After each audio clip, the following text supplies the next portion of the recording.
ఎంత పని చేశారో తల్లి. అయ్యో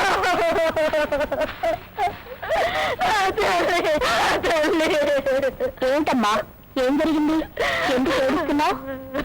ఏం చెప్పమంటావు బాబు, ఒక్కగానొక్క బిడ్డ నూతిలో పడి చచ్చిపోయింది బాబు. కేకలెట్టినది బాబు, వచ్చి నూతిలో దిగలేకపోయాం బాబు. మాకేమో పొలాలకు వెళ్ళిపోయారు. ఆటను పోయే ఓడని పిలిస్తే గూడులో అడుగు పెట్టమని వెళ్ళిపోయారు బాబు.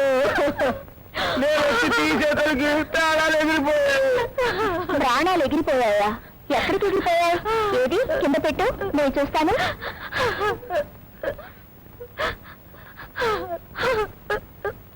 ఏం పిల్ల, నాటకం ఆడుతున్నావా? ఎక్కడికి పోయాయి నీ ప్రాణాలు?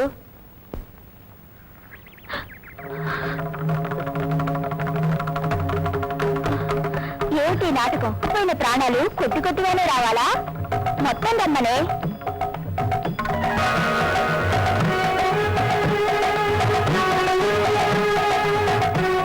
మొత్తం ప్రాణాలు వచ్చేసాయిగా. లే పిల్ల లే. అమ్మా అమ్మా, ముందు మరో నాటకమా? అమ్మ అక్కడ ఉంటే నన్నమ్మ అని పిలుస్తావేమిటి? వెళ్ళు వెళ్ళు, మీ అమ్మ దగ్గరికి. అమ్మా బాబు, నేనెప్పుడూ కానీ దీని అమ్మని అనిపించుకున్నాను బాబు. నువ్వు ఇప్పుడు దీనికి ప్రాణాలే పోసావు. అమ్మా నాన్న అంతా నువ్వే బాబు. నువ్వెవరవే స్వామి, మనుషులే రాని చోటికి దేవుళ్ళ వచ్చావు. ఇలాగే అందరికీ ఏదో మేలు చేస్తూనే ఉంటాడు. జై గురుదత్త, జై గురుదత్త.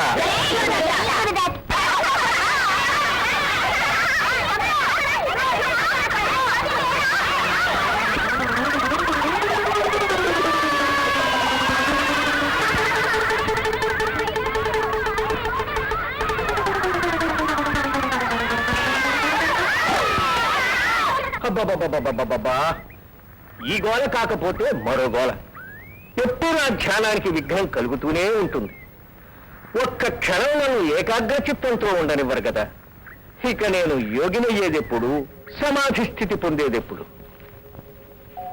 స్వామి, ఏమిటి మీ బాధ? ఏమని చెప్పనయ్యా, 10 సంవత్సరాలుగా తపస్సు చేసి సిద్ధి పొందాలని ప్రయత్నం చేస్తూనే ఉన్నాను. కానీ ఇవో అవాంతరాలు. సమాధి స్థితికి ఈ జన్మ నిరర్థకమైపోవలసిందేనా అని కుమిలిపోతున్నానయ్యా. స్వామి, సమాధి సిద్ధి కోసం మీరు నిజంగానే తపన పడుతున్నారా? అనుమానం ఎందుకు బాబు? లేకపోతే ఇన్ని సంవత్సరాలుగా ఈ సాధన ఎందుకు? అలాగా, అయితే కళ్ళు మూసుకొని ఓంకారనాదాన్ని జపించండి. ఓం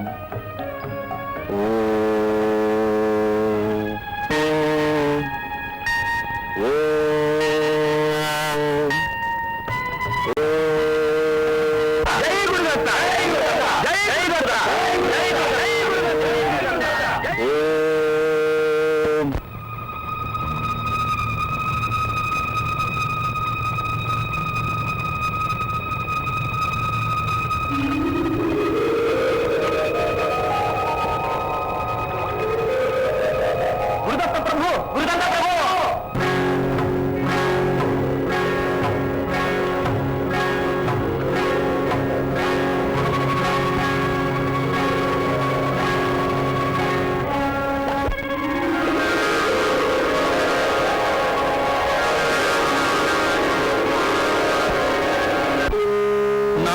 దళములర్వమై వెలుగొందు 4 చేతుల శక్తి మూలాధార.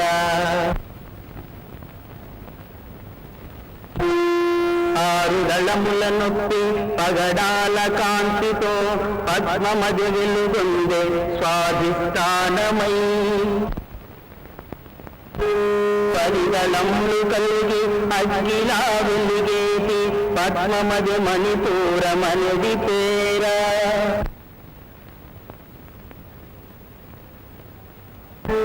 12 రేకుల అరుణ కాంతుల వెల్గు అల్లదిగు కమలం అనాహతంబు.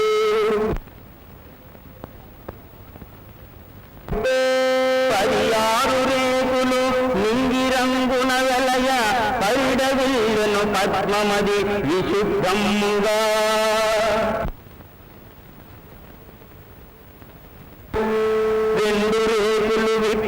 స్ఫటిక రంగులు గుప్పి పద్మమద విలసే ఆజ్ఞయనగా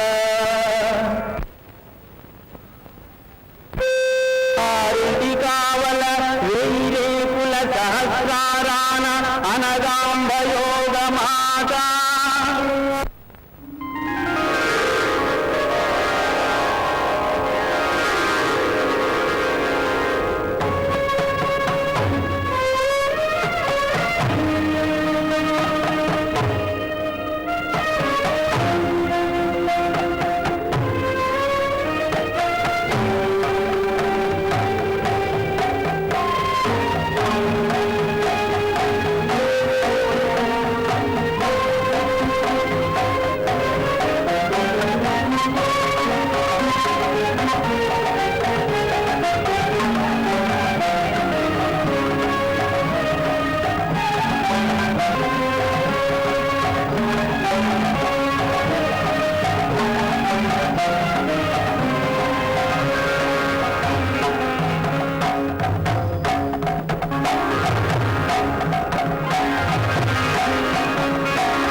అమ్మా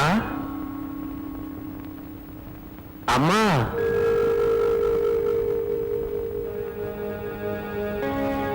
అమ్మా మాతా భిక్షాం దేహి భవతి భిక్షాం దేహి.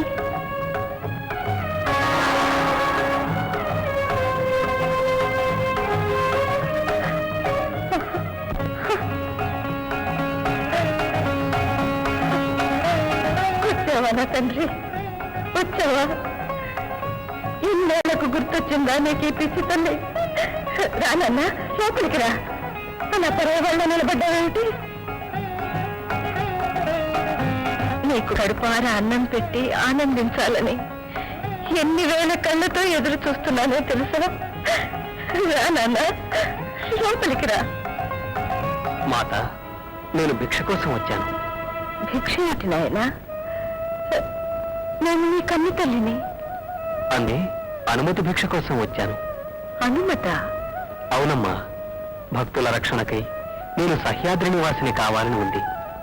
అనుమతించి సెలవివ్వమ్మా. సెలవివ్వాలా?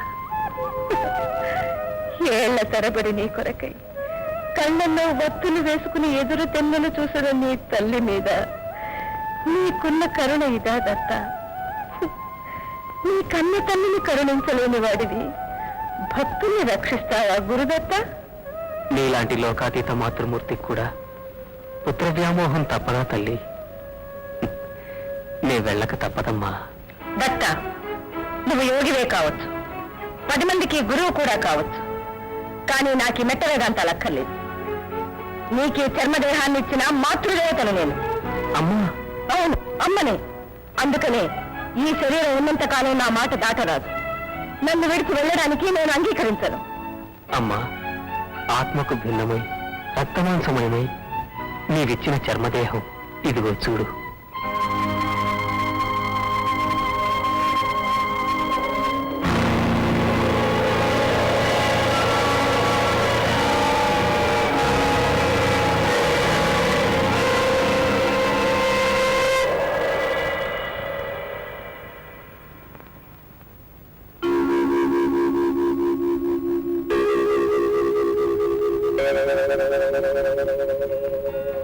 అమ్మా,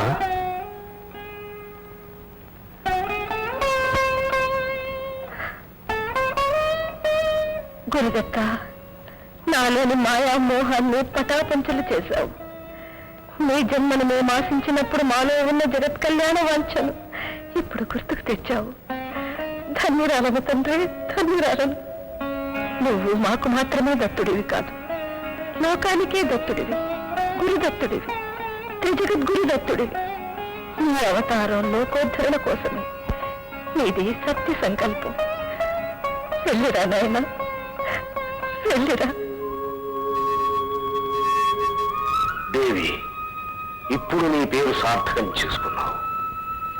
సహధర్మిణిగా నా సంకల్పాన్ని పంచుకున్నావు. దత్త నీ అవతార కారణం పరిపూర్ణమవుగాక. వెళ్ళిరా తండ్రి.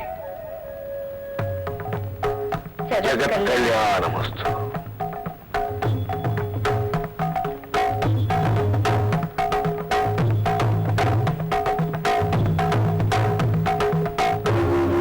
జయ గురుదత్త, జయ గురుదత్త. సన్నజాజి పక్క మీద సంకురాత్రి, మొగుడు పెళ్ళాలుగా మొదటి రాత్రి,